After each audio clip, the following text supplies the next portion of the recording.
Hello, hello. Welcome to the Apparent Voice. Today is September 1st. Happy 1st of September Day, everybody. I'm your host, Bernita Bradley, and I would love for you to go and share and like this video and invite other people to join who have children starting school. Haha. So it's September, y'all. Can you believe that we are in the 9th month of a pandemic year? So we've been going through this thing now for 6 months, and really technically longer, right? Because the whole world's been going through it longer. But just the fact that our children are preparing to go back to school or either are back in school. Today I have a special guest that I'll let you know who that is shortly. But just wanted to talk to you briefly a little bit about the children. Like, how are the children? I have that as a question. That's the subject today. How are the children? Are they all right? I know that they've been, kind of, I don't want to just say like laying around, but like they've been like us. They've been in pandemic mode. And now we're trying to get them into thought mode of school and what we want them to do and how education looks, whether they're going to homeschool, in-person schooling, or this new hybrid model or whatever, right? And so I'm really concerned with how the children are, what's on their minds. I've heard parents who have said that they sent their children to school like the first day and the child came home was like, yeah, no, I'm not doing this, Mom. I want to do the other model. I've heard of children who have tapped out already on Zoom calls. I've heard of schools, like my daughter's school, whose technology has not worked yesterday or today. And we have gotten message from the principal who has asked us to be patient with them when they've had all of this time to perfect something, right? They said that they didn't get a chance to test the technology until yesterday, when school started yesterday. And so therefore, we have children who are supposedly in school, but yet they are not in school. Also, we've heard of children who have to show up on Zoom calls in uniforms. That's a big concern of mine. And I totally understand the appearance thing, right? You want the children to show up as if they're prepared to do something. But to say that they have to be in uniforms is a little bit far-fetched to me, considering the fact that we are in a pandemic. So with that being said, how are the children? How are your children doing? Please send some comments. I would love to hear some stories. I would love for you to email me some stories to Bernita at npu.org. So that's BERNITA at npunion.org. NP Union. I said NPU, but npunion.org. And tell me how your children are doing. And so with that being said, I dare not ask how other people's children are doing without talking to my daughter, who is my special guest today. I saved this show specifically today for two reasons. Last week was a very big week, and as we're talking, I'll just kind of turn towards Victoria Bradley. Welcome, Victoria. How are you? I'm good. Ain't that smile beautiful, y'all? So this is my daughter, Victoria Bradley, 16 years old. Tell them a little bit about yourself. What grade are you in? I'm in 12th grade. I major in dance. And what else? I'm an artist. I'm a performer. And this is my last year in high school. This is her last year in high school. She's 16 years old. Don't she look just like me? She get her looks from her mama. She cuter than me. She's a better version of me.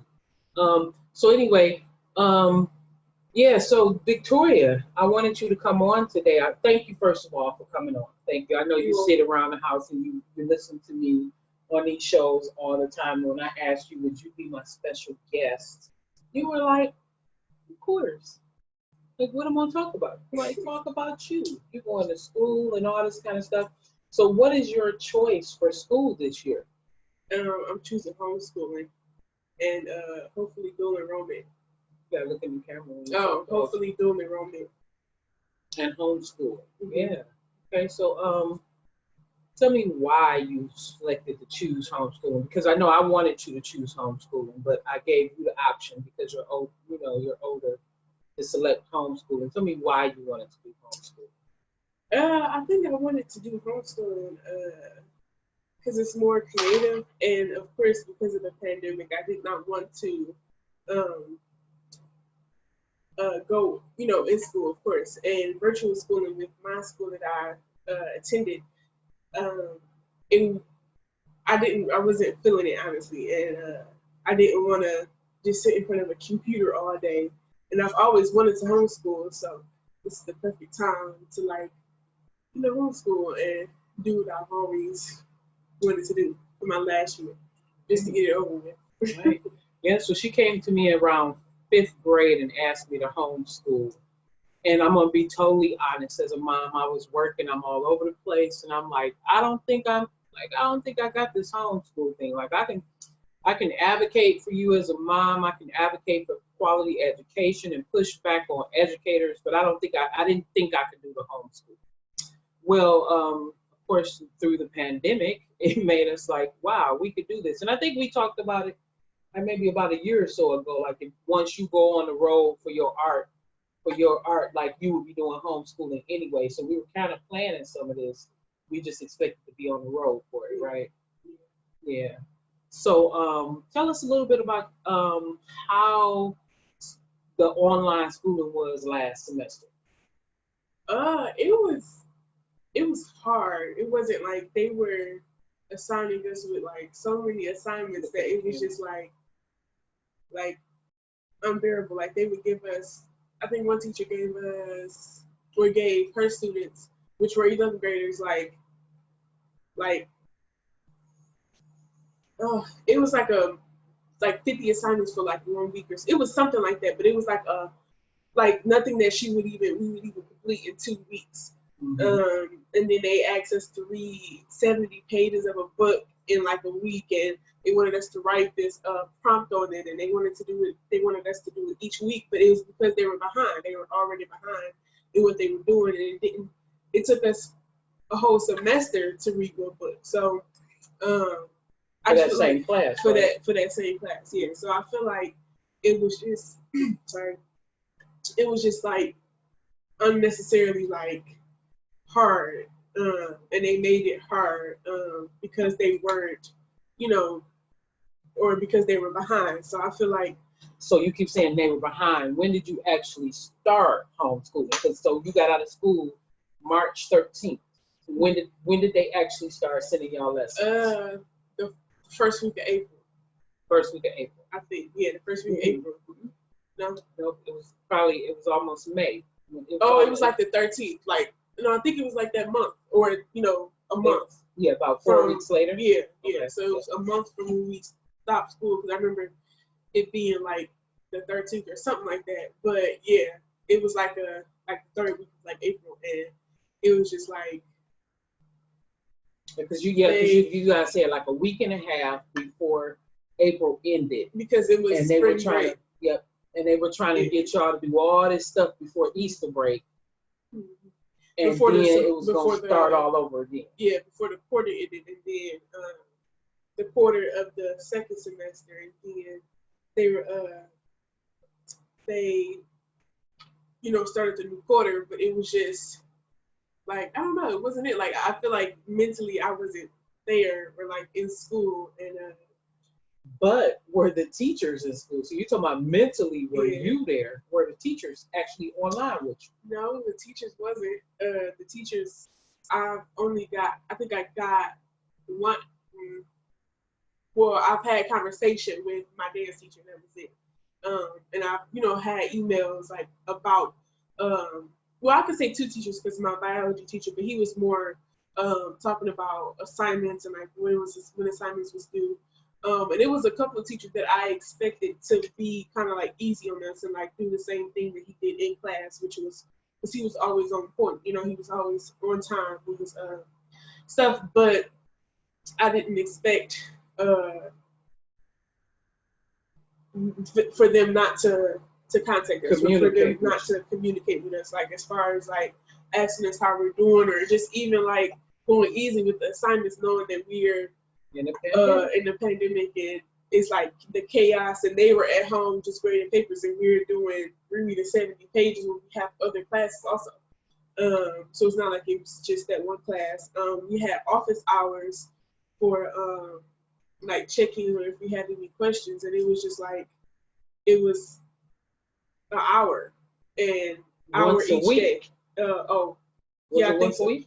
No, I think it was Monday through Friday, but an hour for almost 100 something students. That's not, you know, every day. So let's explain these office hours. So it wasn't a full class office hours. It was like one child can get that office hour, and the teacher only had 1 hour. It was like it was like an hour and a half or something like that. But it wasn't like from 8 to 3 or like, you know, from like 5 to 8, or, you know, it wasn't like enough time for everybody to really get their what they needed. And then but one of the teachers started class at 7 a.m. We don't even start school at 7 a.m. and most of his hours aren't like, I don't know if it was he did it specifically for his specific hours, because he is a math teacher, so he had, you know, different topics, but I don't know. He definitely, like, for his third hour, I was his third hour, so we didn't have him at 7 o'clock in the morning. So, you know, we're not used to waking up 6 o'clock or 6:30 to get prepared to be on camera and be interactive with somebody at 7:30 when it's, you know, chaos. We are mentally drained from being in school, you know, so it's just kind of like the thought of, you know. So over the course of the whole time last semester, she had actual interactions with one teacher. The rest of the interactions were all emails, and it was few and far. You know, some teachers wouldn't email back for about 2 weeks or whatever, right? And so we expected we didn't expect. We just wanted to see what was going to happen going into this new school year, that there would be some type of growth, because after all, they've had the whole summer, and their lessons learned, or we thought would be lessons learned over the last semester, of how they interacted with with students, how the teachers interacted, right?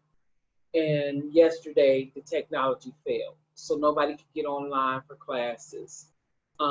Their classes schedules have changed and all kind of stuff. And then they end up taking some of her elective classes, which were her major dance classes, and taking them totally off the schedule and replacing them with core classes that she don't even need, because he only needed how many classes to graduate? I only needed 2 academic classes, and I was planning to test out of English, so I only needed, you know, one or I need 4 credits of English and math. So, you know, the 4 credit was my last credit, and then I needed a half a credit of senior project. So that was like 1 semester, and the other half credit, or the half of that half credit, was going to be count as an arts credit, which I needed 9, I think. So, and I needed the elective, which was tap, and it's, you know, it's dance. And when my dance teacher was the only teacher that recommended courses for me, when all the teachers, like even my academic teachers, were supposed to. All the teachers were supposed to recommend courses for the 12th graders to, you know, they're the best course track for them for this school year. And none of them selected courses for her except for the dance teacher. None of the teachers came online and did anything, and they kept asking us to be patient with them, right? Because teachers was off, and understand they're going through this, and they have families too, right?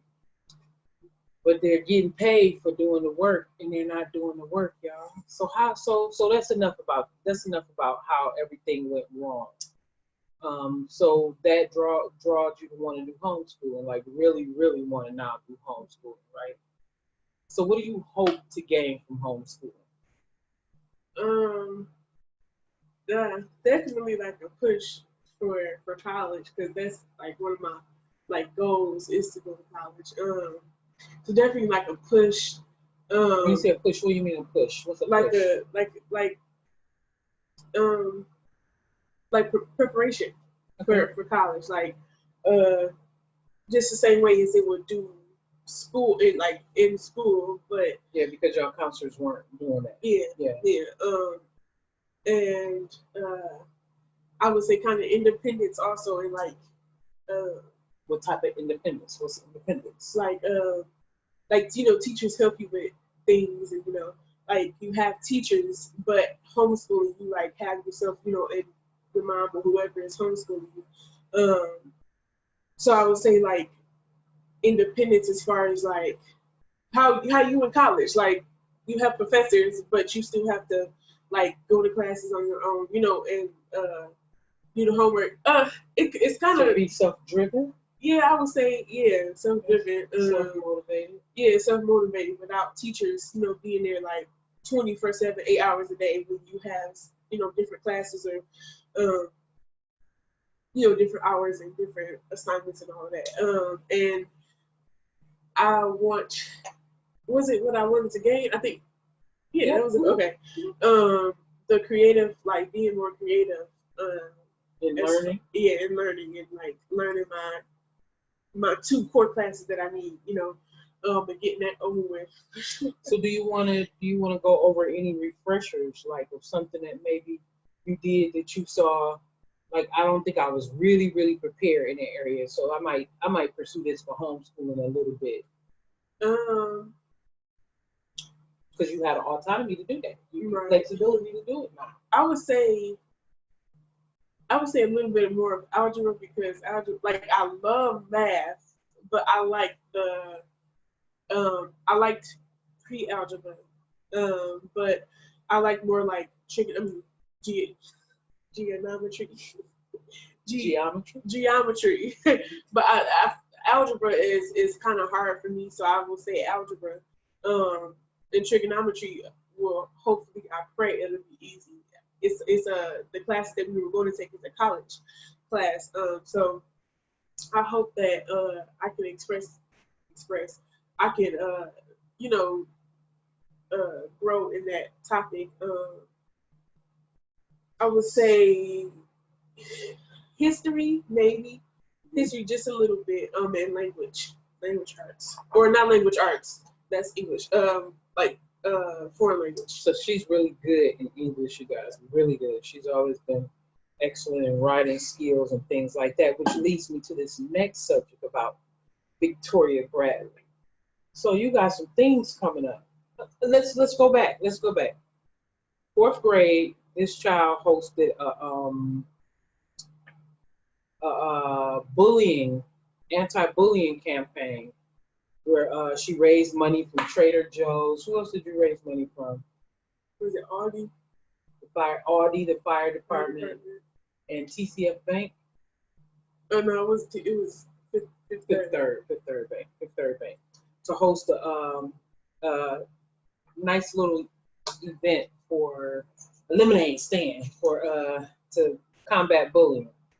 And so she's been like on this ball ever since, like doing stuff for other kids and just wanting other children to have some of the experiences that she have or support. And mind you, I have a whole village that helps me take care of this baby. Like seriously, I do. I have a whole entire village. She has several aunties who help. She has Tammy, Auntie not Tammy, blood Auntie aunties, Nika. Yeah, not blood aunties either. Like these are part of my circle, like part of my village. That actually helped me take care of this baby, and then those people who Auntie Nika, Maisha, her godmama Irma. I shouldn't start naming names because then I'm gonna mess up and somebody gonna be like, you didn't say my name. But she got everywhere I've worked, she's had people who have really taken to her and it poured stuff into her, and I'm really thankful for it. And so now she has this ambition and this goal to pour into her friends. And in light of the pandemic, tell us a couple things that you've done for your friends or with your friends. I won't say everything you've done for them, but with like the group chat and all that. Like, so in the beginning, we've already had group chats. Like, you know, of course, I feel like every friend group has a group chat. But in the beginning, I made like a little, it's up there, but it's like a little, like a friendship book. And I had pictures. I printed out like a whole bunch of pictures from my 9th grade year, if you want to. But I had a whole bunch of pictures from my 9th grade year that I had printed out for me and my best friend, Cynthia. But that was before I had met the friend group. All my friends are older than me. They're all graduated. So I printed out the pictures, or I took the pictures that I had left, and I had cut them out, and I had just like made this little friendship book for us, and I was gonna print out more pictures. But I think I don't know if I have a picture of everybody, but that's like one of the. So it was just like something like cute. So that's some of us, and then. But what drove you to do this though? That's what I want. What drove you to do this? Well, you can keep showing them while you're talking. One, because they were graduating, so me and her are in the same grade, but they're graduating, so I was just kind of like, you know, I wanted something, to like celebrate and to keep memories of them. So and I didn't print out all the pictures, but they weren't doing anything in school to celebrate. Like these are some plans. She kind of had stuff planned to do with them before they graduate, but because of the pandemic, they weren't able to do that. So the group chats, you created different craft projects. What else did you do when we packed the stuff? We had I went to get like self-care packages, and I made I put like face masks and stuff, and I made it individual because we have 2 guys in our friend group. So I made one, you know, for the guys and then for the girls, and then I just like wrapped them up, and I think I put a shirt in there so they can iron on like their names. And then when they got their packages, I sent them a note. I sent them a note, and it was like I found some Family Feud cards, and we were gonna play Family Feud as a group, and I split them up in groups. And of course, did you play Family Feud though? Oh, through Zoom. But of course, it was like, you know, safe. I mean, not safe. It was no. I was trying to say it was split up like so that the favorites don't be with the favorites and all that, and boyfriends don't be with the girlfriends and all that. So I made sure. That's one of the anyways. Okay, go ahead. I'm gonna get out of my so, you know, I just made sure that it was split up, and you know, we kind of just stuck together, and we, you know, and then we hung out. We went downtown recently. We made sure we were social distancing and, you know, sanitizing and stuff like that. And then we had hosted a movie night. We had a movie night the week before, actually. The week before we went downtown. Where was it? It was here in my house, but it was outside, and we had like a movie. We watched Black is King by Beyonce. Full screen, a big screen, yeah. So they social distanced on the front lawn because we were afraid the screen might hit the power lines in the backyard. So they did it in the front, and they social distanced, and she had all the sanitizer and all of that.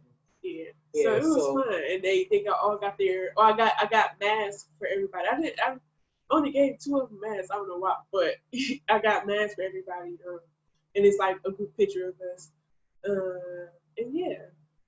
And so she always doing stuff for her friends, and they have a beautiful, real cute group of friends that really irk my nerves sometimes when they on the phone chattering. But what else do you have coming up now? So last week she was honored, and I just want to tell you thank you for being the young lady, lovely young lady that you are. You heard me just stutter right there. You heard me just stutter. That's okay.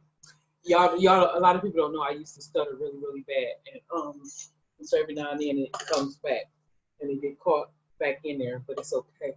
And so, are you laughing at me? That's not No, funny. I'm not laughing. Okay. Anyway, she last week she was honored with the Skillman Foundation to be one of Detroit's examples of genius, and we posted that, and she has another project coming out, and it launched today. What are you doing? So Quickly, you have a few minutes. Okay. Quickly. So I'm hosting a virtual summer party, and it's for my single because I'm a performer, I'm an artist. So it's for my single that's coming out, and it's going to be September 11th, and it's a self-care virtual summer party, and we're going to have Erin Juliana, Carisha Phillips, and Kenya Abat. I think that's how you pronounce her name. And we're going to just be talking about self-care. Did you want to tell a little bit about who your guests are? So Erin Juliana, she's they call it a self-care queen, and she sends out self-care packages to people, or you can buy them, and she I think it's her own line of stuff.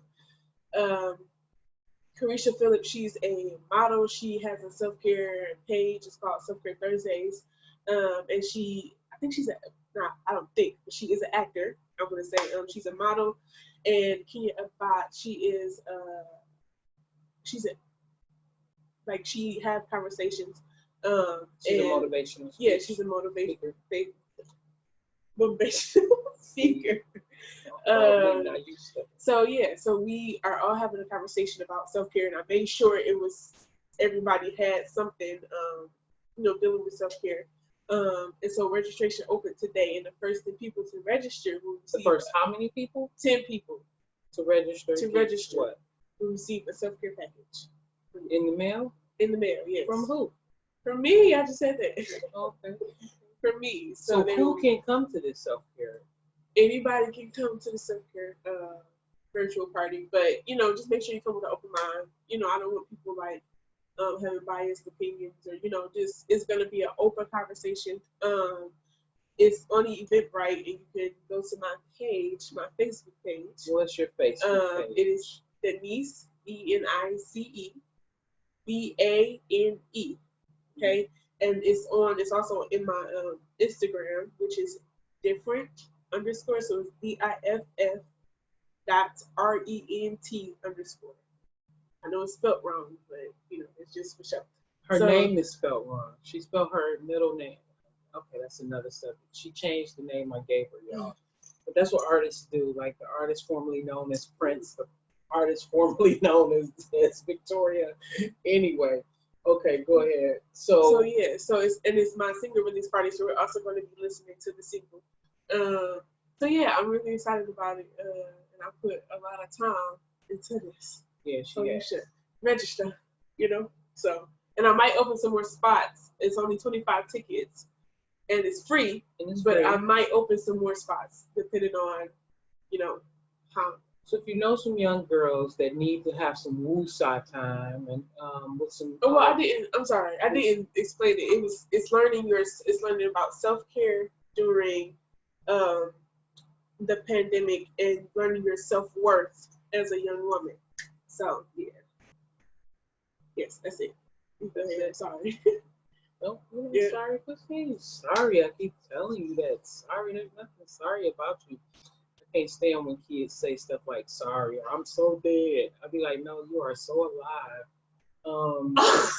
Anyway, so y'all, this has been the Apparent Voice. I'm pretty proud of this young lady because she's been advocating for young people everywhere for a while now. And I just want you to know to give your kids a little bit of breathing space. It gets to me sometimes as a mom because I want to grab a hold and just like control stuff as a mother.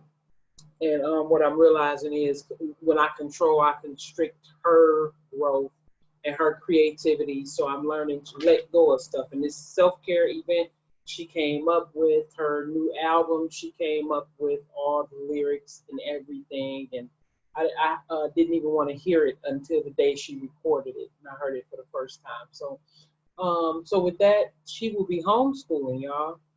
And I'm so happy and I'm excited to see what comes of this first 6 months of homeschooling or first semester of homeschooling, and see how well she grows and how much she evolves into Denise Benet 2.0 or 3.0. Are you already at 2.0? 2.0. Yeah, you're at your second phase of Denise Benet. Yeah, I would say in a year worth of time. Yeah, Okay. from last year. Yeah. From last year. Yeah. So this will be you going into Denise 3.0. No, 2. Oh, you're going into 2.0 now. Yeah. Okay. Yes. Okay. So this has been the Apparent Voice, y'all, and I'm thankful for you to come on my show. Is there anything else you'd like people to know about you? If you want anybody to reach out to you? Oh, you did give them all your Instagram and all that. Yeah. Yeah. So my Twitter is the same thing. Oh no, my Twitter is Denise Benet, so it's Bene. Yeah, see that spelling and stuff like that. So, but my Twitter is the same thing, and it's everything is on everything. My number, my email, everything is on everything. Your number? Yeah, my number is on everything. Well, I think my number is just on Instagram, but my email and my email is on my Instagram. My email is on my Instagram and my Facebook and my Twitter. So you can email me, you can DM we'll have me. to change that number to her mama number. You can PM me. You can message me or whatever. So yeah. Okay, y'all. We've talked y'all ear off enough. This is Chats. I think. Would you be willing to do this with me once a month, maybe? Just as we progress to talk about your homeschooling and how this, just in case it come a time when we feel like pulling one another hair out and we like, I can't take this homeschooling no more, and we just come and be honest to the people, like, this is some bull. You'll be honest with me? Yeah. Okay. You'll be willing to be like that. Why you laugh like that? Because you talking about pulling each other hair out. Okay. Oh, Lord. Okay, y'all. Thank y'all. This has been the Apparent Voice. I love y'all. Y'all go in peace. Go in peace. Take some woosides and make your plans. And it's okay if you started your child's school on this virtual or in person. And it's okay to change your mind if you decide to do homeschool. It's so okay. And reach out to me if you do decide to change your mind. We have a couple webinars coming up to educate families on homeschool choices and to help families navigate like this Zoom and all this kind of stuff, whether you're doing homeschooling or virtual, whatever you're doing. And with that, thank you. Bye-bye.